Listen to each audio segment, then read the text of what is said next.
Welcome to the Collecting the Past podcast.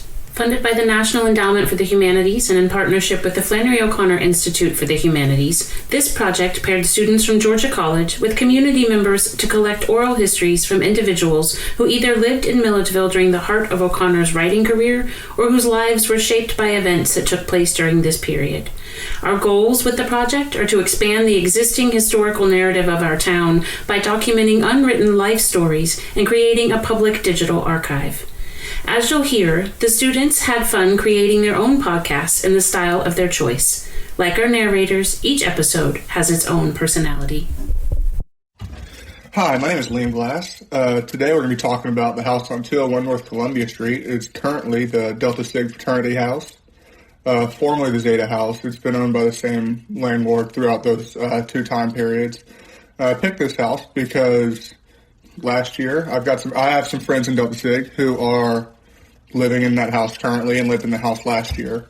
And this past year I heard this ghost story that I thought was pretty interesting. And I know that they did some research into it. And so I just figured I'd come on here. I have my buddy Kyle coming in later to tell the ghost story. He's the one that originally told it to me. I've talked to some of the guys in the fraternity who were there that night.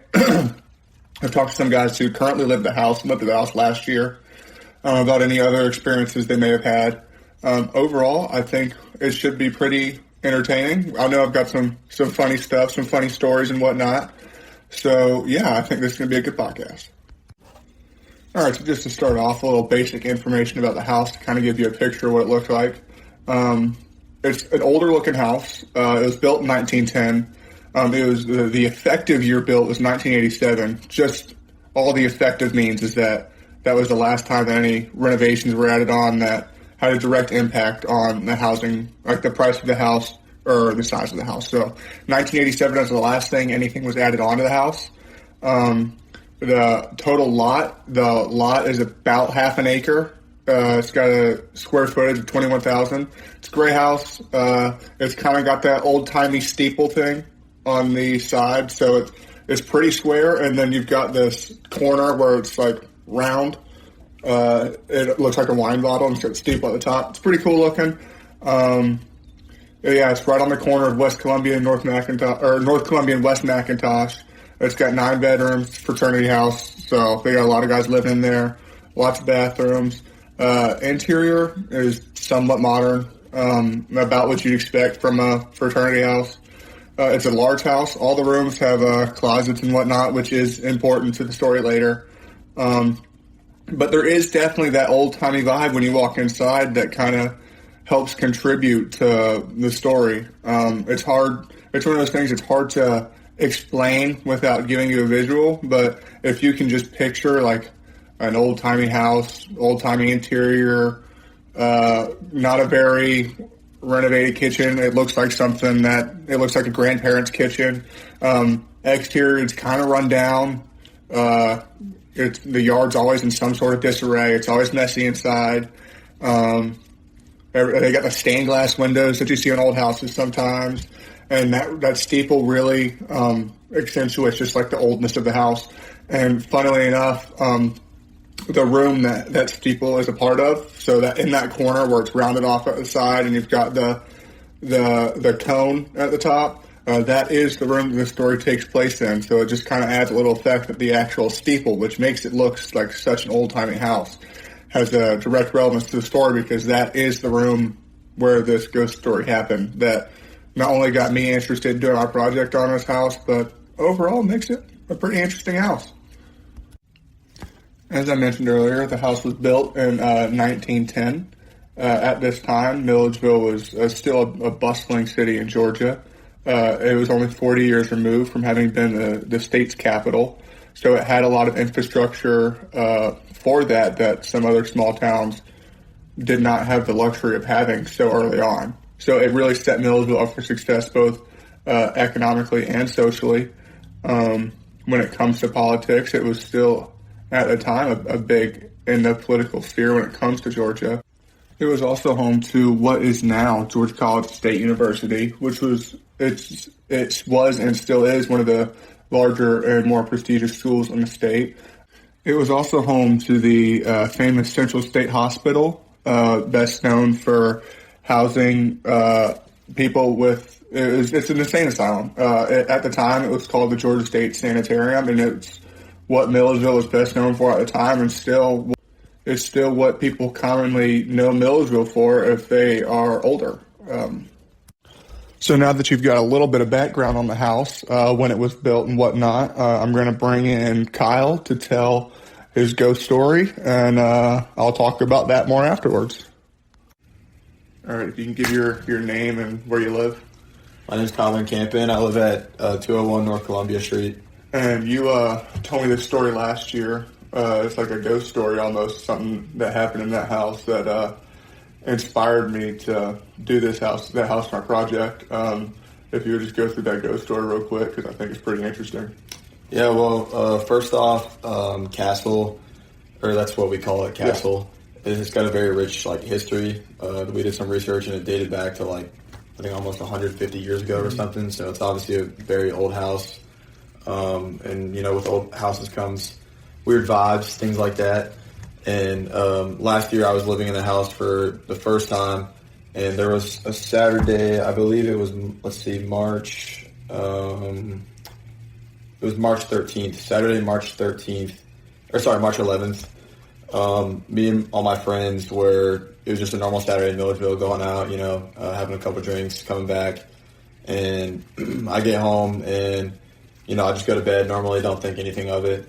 And then the next day I go down to the living room, and all the guys that are living in the house are just rambling on about what happened last night and all this talk about a ghost or something. And I'm like, what? What are you talking about? And so, interesting enough, it's actually happened in the room I'm living in this year. So that'd be pretty interesting moving in. So the guy that lived in the room last year said him and his girlfriend did have a couple drinks, just for reference, but both of them told the same account story at different points in the night. So I truly believe it did happen. This guy TJ Murphy and his girlfriend Chloe Upchurch were downtown drinking on, I believe, TJ's birthday, and they go back to Castle, the house, and TJ stayed downstairs to play some poker with everyone who was playing poker in the house at the time, and Chloe, his girlfriend, went up to sleep because she was tired.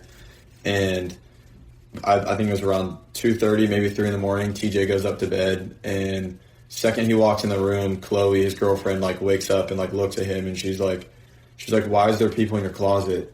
And he was like, what are you talking about? And he turns around and sees a person, what he claimed to be a person dressed from the night 1800s, wearing a top hat, a suit, just standing in the closet, old-timey person just standing in the closet. And then he looks back at Chloe and claims that same figure was now sitting on the end of the bed that she was sleeping in. And she was she said something why am I, it got so cold, it got really cold, something like that. And then he looks back at the closet, nothing there, looks back at the bed, nothing there. And he's like, all right, what just happened? That was weird.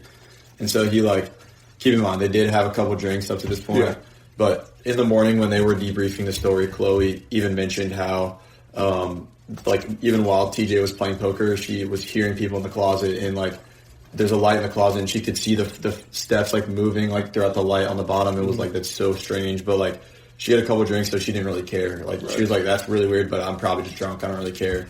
And so after this, y'all did do some research on it. Well, yeah. So anyways, I guess TJ and Chloe go to bed and wake up, and they start to tell us everything, and they're like, all right, we saw the same thing at different points in the night, have the same story. We're all dude, y'all were drunk, whatever. They're like, no, we had the same story, and we didn't even know, we didn't pre-talk about it or anything. So we thought that was very interesting. So then, that next night, during that next day, TJ, the guy who it happened to, goes on, findagrave.com and looks up the the founder of 201 North Columbia Street, and it's dated back to a woman named Nancy Harvey Barksdale Miller, who was born in November 4th, 1875 in Baldwin County, Georgia, USA.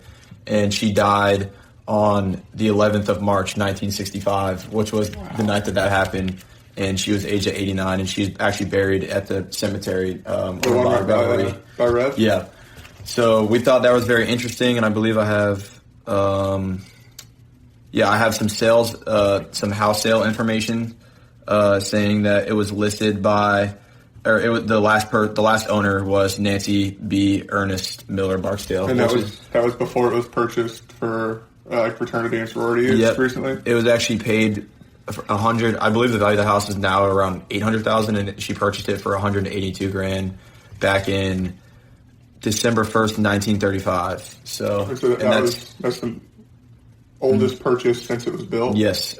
She was the most recent owner, and she died in the house. And this is from qpublic.schneidercorp.com, which is it just deals with the housing. So, it finds the public records and stuff for the housing?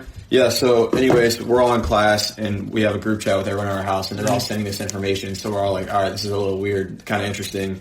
And I've never really had an encounter with a ghost. I'd say I definitely have had things that happen that I'm like, that's interesting, but probably not they could be explained. Mm-hmm.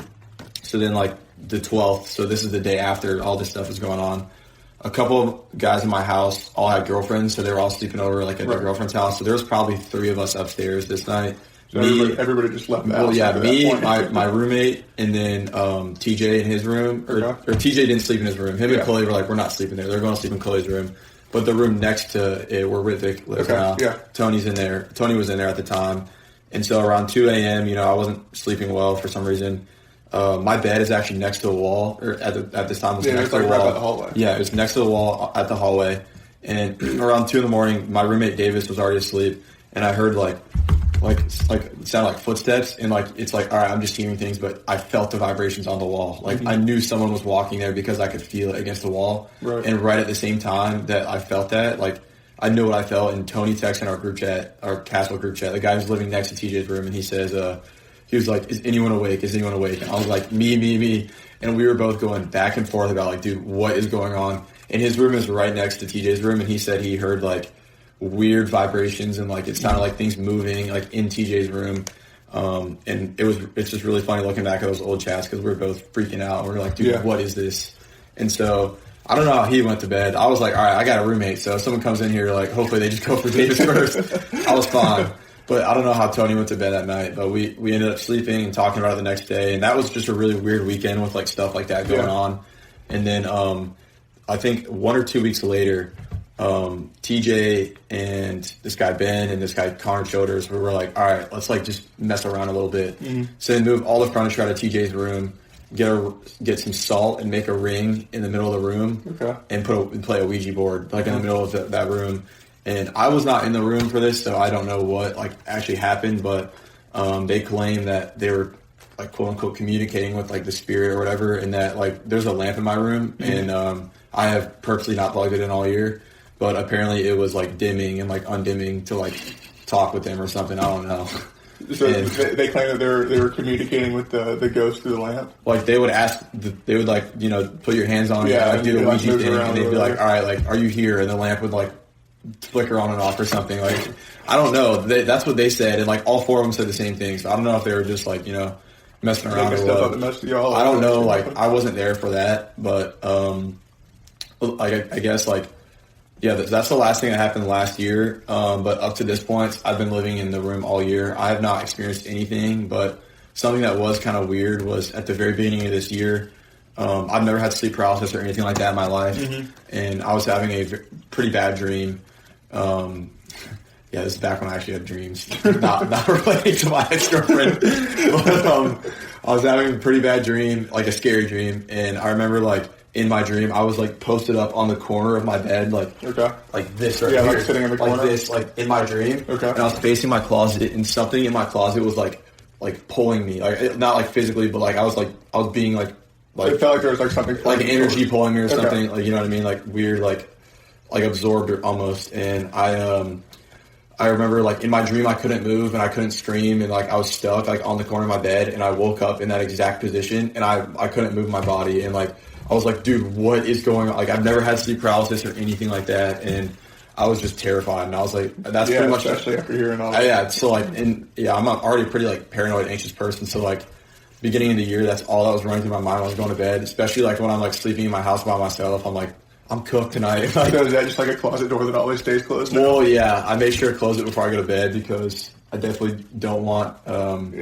any sort of just any. I'm not taking any chances, But I other than that, I really haven't experienced anything too crazy. But yeah, dude, if TJ unfortunately has graduated, but if he was still here, you should ask him some questions about it. It's pretty interesting. But yeah, Castle's an old house, man, and it's got a lot of history to it, and that's pretty much all I got for my stories. So thanks for coming in, man. Of course, man.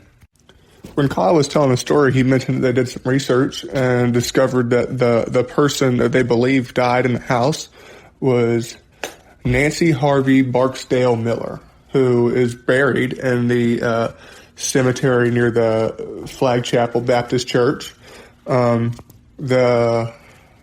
records for Baldwin County, Georgia, on public.net show that she purchased the house in 1935.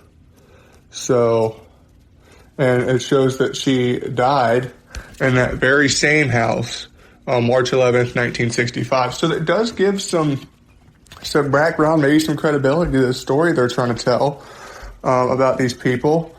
She did have a husband. His name was William Monroe Miller.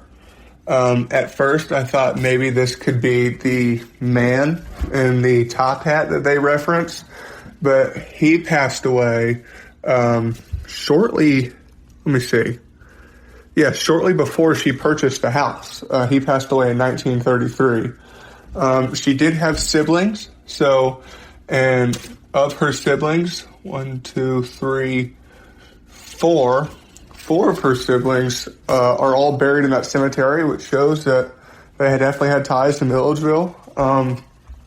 So it's all just very interesting. You know, you have this ghost story, 2 separate people with very similar retellings of the same event, although they were both under the influence, so it does lack sober credibility that you would want to have when talking about a story like this. The fact that it's 2 people telling the same story with very similar details throughout different times of the night. And there is research that shows that somebody died in that house on the exact day. Let me get the exact number of years. Let's see. Died in that house roughly 59 years prior. It's definitely interesting. When I first heard this story, obviously, whenever somebody hears a ghost story, or me, I don't know about anybody else, but whenever I hear a ghost story, I'm automatically skeptical.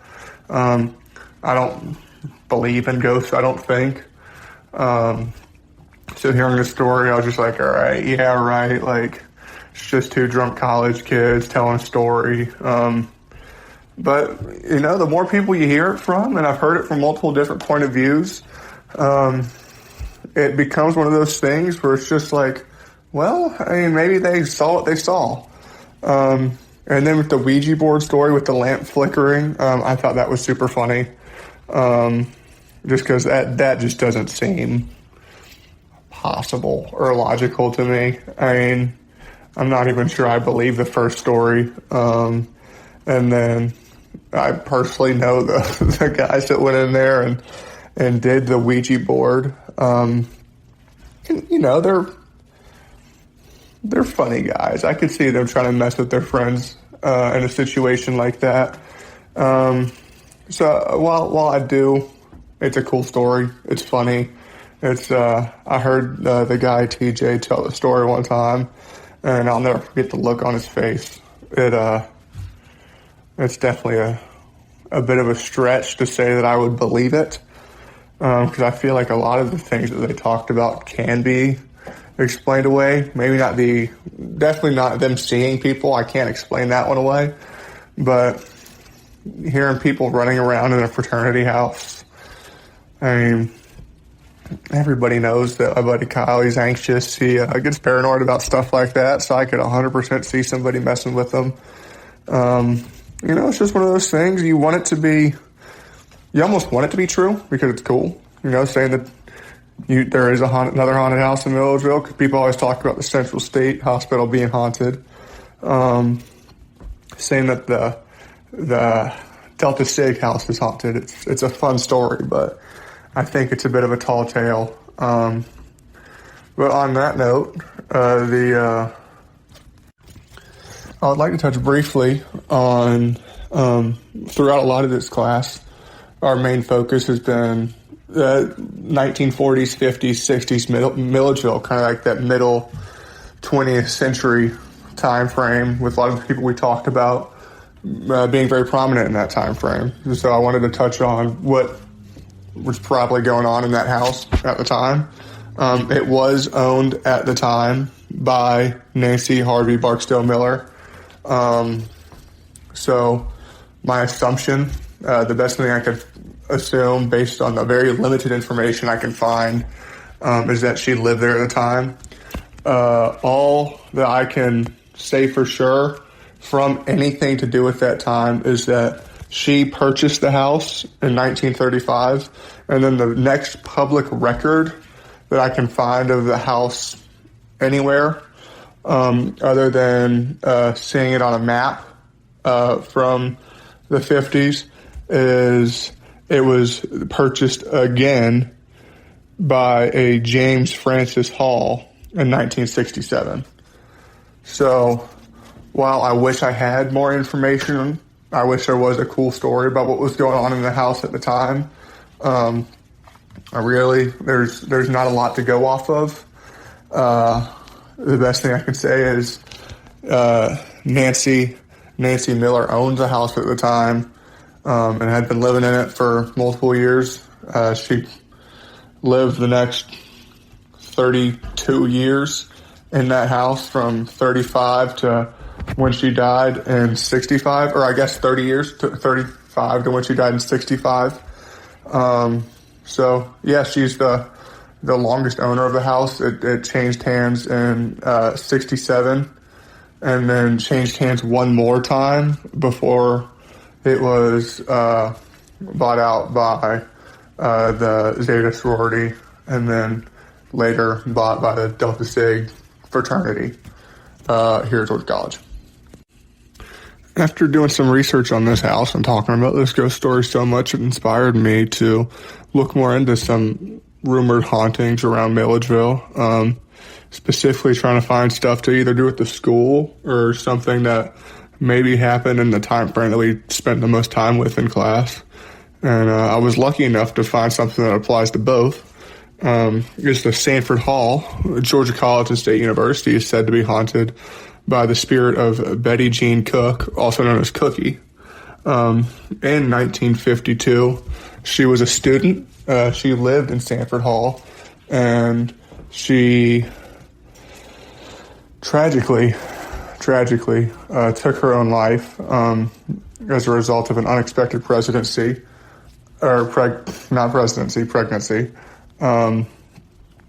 It's said that staff and students have recounted unexplained phenomenon, such like footsteps and thuds, similar to the stuff that Kyle was talking about when it comes to the Delta Sig ghost story.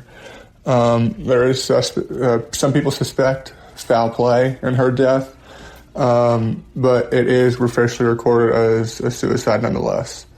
The floor has been sealed off, but still reports of paranormal activity persist. I think this just kind of goes to show, similar to the Delta Sig story, how people will just take an idea like this and kind of run with it, let it get in their heads, maybe causing them to hear things or see things after the fact, after someone's already told the original ghost story. It just kind of grows, especially in small towns like Milledgeville, prone to see stuff like that.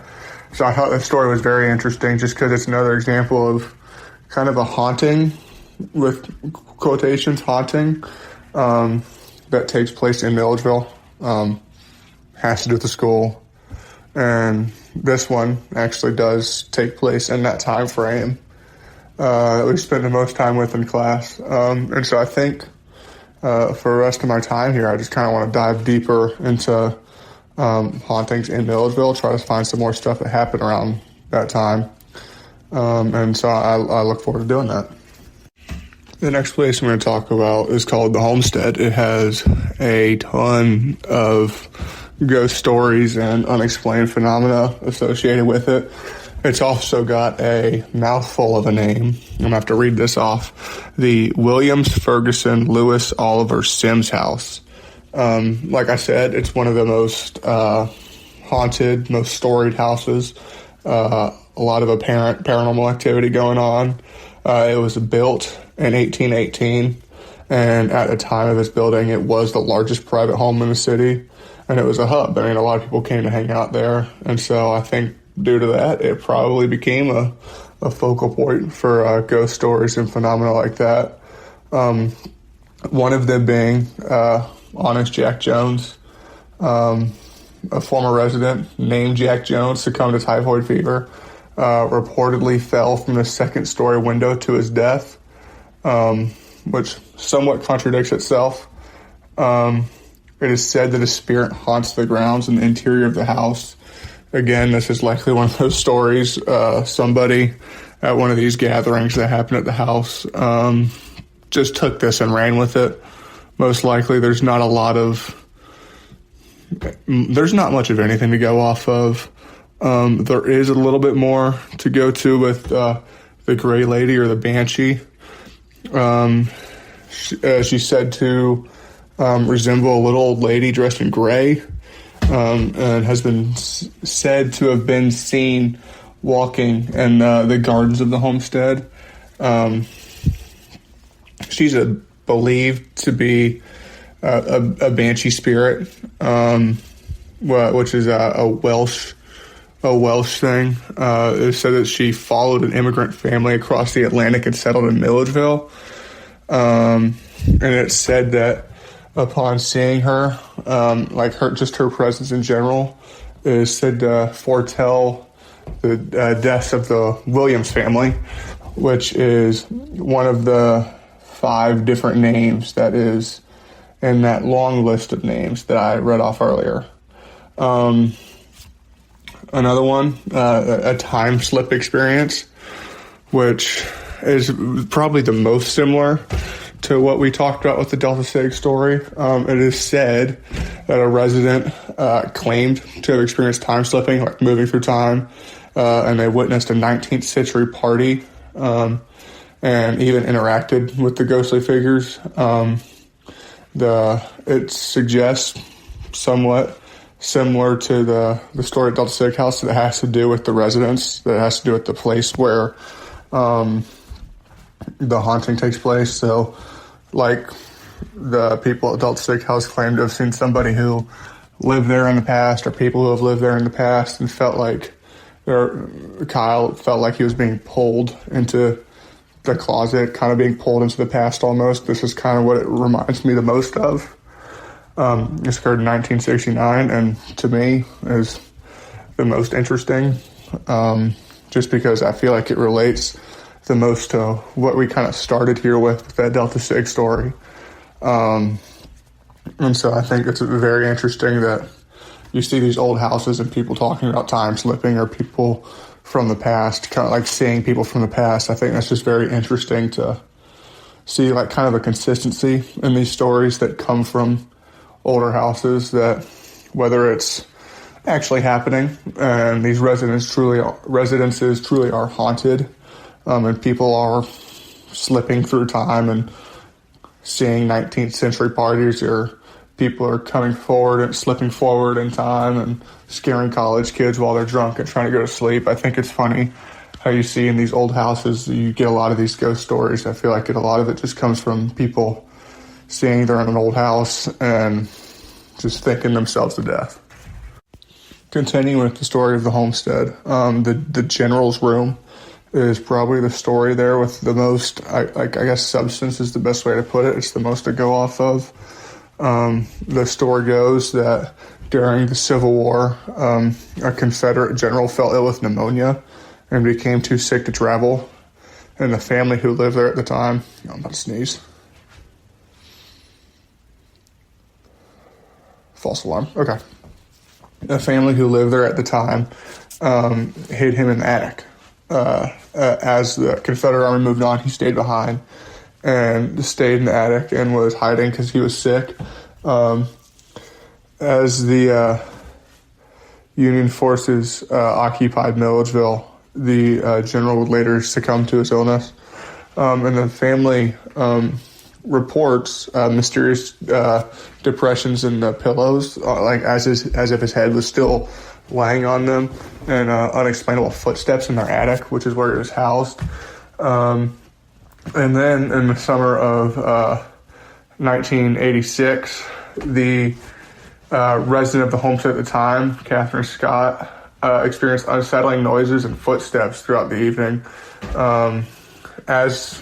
Because she feared an intruder, as anybody would if they said they heard footsteps and noises throughout the evening. She called the police, and went and investigated the attic.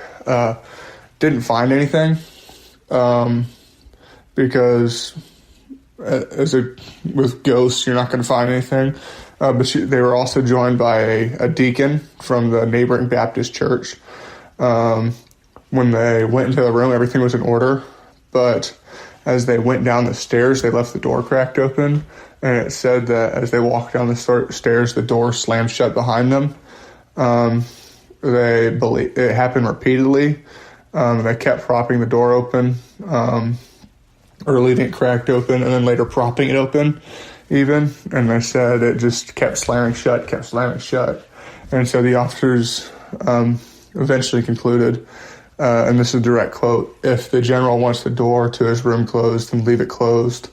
This is just another story that plays into the homestead. It's one of the more haunted places in Milledgeville. I think it's funny that there's been police and the deacon came, religious involvement when it comes to this, when it's got the most substance. Just in a town with a lot of old buildings, haunted buildings, you get stories like this, and it's always super interesting to see with them like going across time, because this is a story that started in the Civil War with the family saying that they saw depressions on the pillow from where his head was, even after he passed away. And then it continued into 1986 when the young woman living there called the police because she was convinced that an intruder was in her house and walking around in the attic. And then even with the police propping the door open, leaving it cracked, it was still slamming shut. So whether there's any truth to any of these stories at all, whether you disagree with that or agree with that, it's definitely interesting, and it's super cool to see. In a town like Milledgeville, it gives life to the town, gives the town a story. It helps people talk about the history in a fun, cool way. Just telling ghost stories is fun. It's cool. It's entertaining, and it helps people see history and stuff like that when maybe they wouldn't have known any of this. That's going to do it for the podcast today. I ended up going a little bit off topic, straying away from about the Sig House and diving more into the ghost stories of Milledgeville, just due to a little bit of a lack of substance, if you will, after we got through the story for the Delta Sig House ghost story. Just due to a limited amount of information about the house and the people who live there. But I think it was a good tangent to go off on. I feel like it sparked a lot of great research out of me. I really enjoyed it. And good podcast. We hope you enjoyed learning more about the people and historical events connected to Milledgeville and Flannery O'Connor in this episode. If you or someone you know has stories to share related to either of these topics, we'd love to hear them. In addition to documenting community memories, you'll also help us preserve your story for future generations. Visit our website, collectingthepastmilledgeville.wordpress.com, to learn more.